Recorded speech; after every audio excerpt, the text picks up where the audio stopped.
Now kicked off the new year, and there will be so many stories we'll be on top of for you in 2024. We've got the Summer Olympic Games in Paris, a big presidential election. Yeah, a huge presidential election. But before we fully dive into 2024, let's look back just one final time at 2023. 11 Alive's Molly Oak shows us just some of the stories that you clicked on each and every month.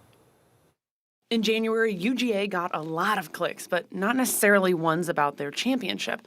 Their former quarterback got arrested in Texas, and a player and staff member were killed hours after the national championship celebration, leaving the university hurting. Only a Superior Court judge. An officer's arrest after the death of 16-year-old Susana Morales took one of the top spots for the month of February. And in March, a Georgia couple fighting for custody of their 5 kids after a traffic stop ended in a drug possession charge had not only one of the top spots of the month, but also the year. Let's lighten things up a bit, shall we? In April, you asked and Chick-fil-A answered. One of our top stories for this month was the restaurant's move to bring back the side salad.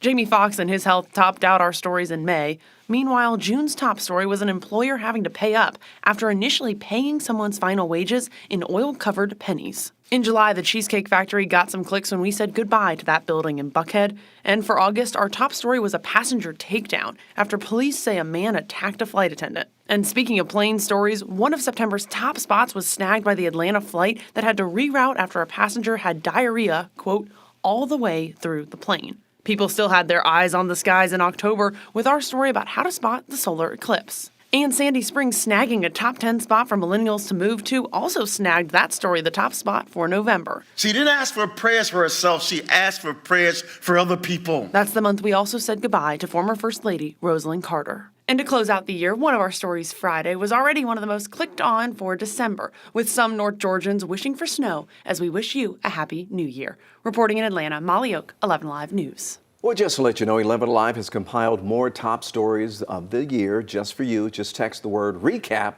to the number on your screen. That's 404-885-7600, and we will send you a list of all the top headlines from the year.